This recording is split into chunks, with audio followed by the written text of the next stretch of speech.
can be a real grill killer no matter how much money you spend on it. It blows the flames out, it cools off the grill, and it can ruin your whole day.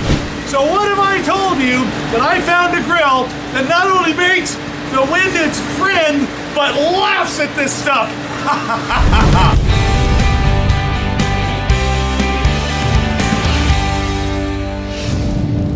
All right, so here we go. We've got our Airlight grill. This is everything that comes in the box. It was kind of cumbersome to yank out of there with the package, so I figured I would just start with it laid out.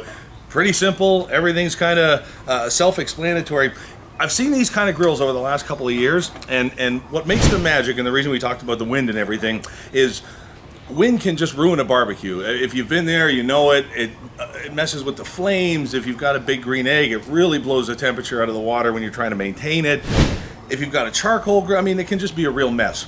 So, like I said, I've seen these in the past, and their idea has always been good, but they've always been lacking somewhere, whether it's the grill plate or the built-in fan. That's what's special about these, by the way. These have a built-in fan, which I'll show you. It's very cool. We're going to do a neat little comparison demo so you really understand why it works the way it works. So let me go ahead and pop this grill plate off, just like that. There are a couple of parts on the inside. We're going to bring it all out. There we go. And go ahead there. What we're going to do is we'll just do a little pan across so you can see everything that comes in the box. We'll kind of start here. This is the outer ring. Now, this is the first place they got it right. They've got these little air escape holes, and I'll tell you why that's important in a minute here. This is the grill plate. To me, this is the biggest one.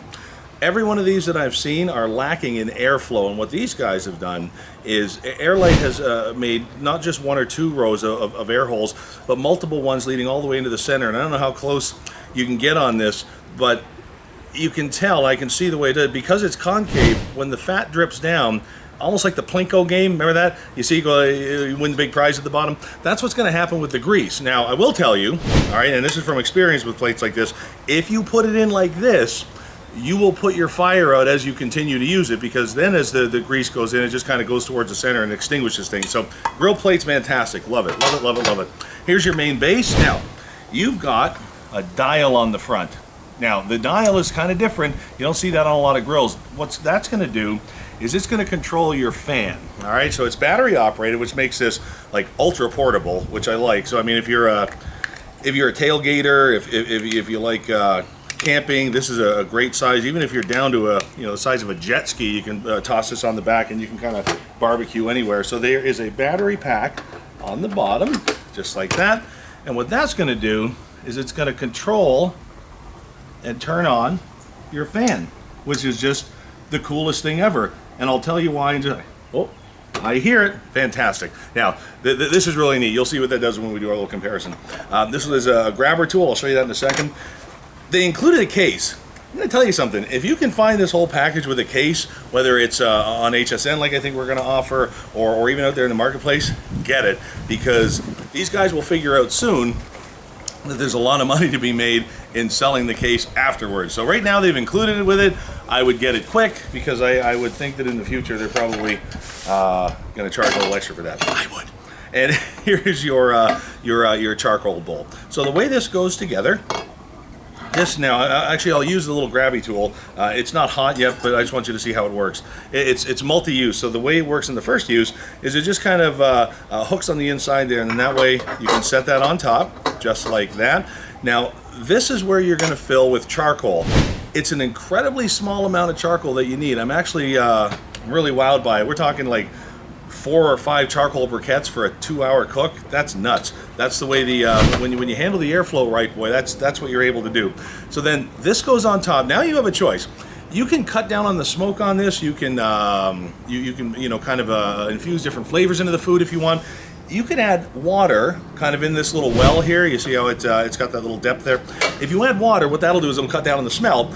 If you add like juices or wines or anything like that, you'll actually kind of infuse that flavor into the food. So it's a nice added element, especially if you're out camping or tailgating or anything like that. So that's pretty cool. All right, so we've got that in place. And again, I'll use the little grabber tool. Not that we have to. I just want you to see how it works. We'll use it more when it's hot. This is where your charcoal goes, and that's going to set right inside like that. So what happens is you put your lighter or starter fluid on the bottom one, you put the charcoal inside, and you let everything heat up. And then the grill plate goes right on top. So now, I keep talking about wind. You can see right here, it completely shields the charcoal from the wind, which is huge to me. If you can get the wind out of the equation, then you have a lot more control over the temperature. So no matter what kind of weather you're in, this is going to do it every time. So whether it's your backyard or tailgating, that's kind of a nice feature to have, especially for the price point these sit at. And what ends up happening is almost like the bellows on your fireplace. When you turn this fan on and you let it work with the charcoal and the lighter fluid, you can heat up charcoal so fast you can't even believe it. Listen, there's a gazillion-year-old debate, charcoal or gas, charcoal or gas, charcoal or gas. If you take out of the equation the time that it takes with charcoal and the mess and the this and the that, there's no argument. It tastes better. It just tastes better, period. You can't even fight it, right? The nice thing about gas, though, it's convenient. You walk out, you turn it on, you cook something, you walk away. Outdoor barbecuing, more or less, right? but you get that experience. If you really want the charcoal taste, if you really want grilling, if you really want tailgating, if you really want barbecuing, you need to use charcoal. Whether it's lump, whether it's natural, whether it's the briquettes, it doesn't matter. They just carry a taste and a flavor that gas can't emulate. The problem is it takes too long to heat up. It heats up unevenly. It doesn't last very long. I'm happy to say that the Airlight has gone down and tick, tick, tick, tick, tick, all of those concerns about charcoal. So when we come back, I'm gonna have a second one out here, and we're gonna do a side-by-side comparison, and you can see what this is gonna do against any other charcoal grill you've ever seen before. So hang tight, I'm gonna go get it and set it up. See you in a minute.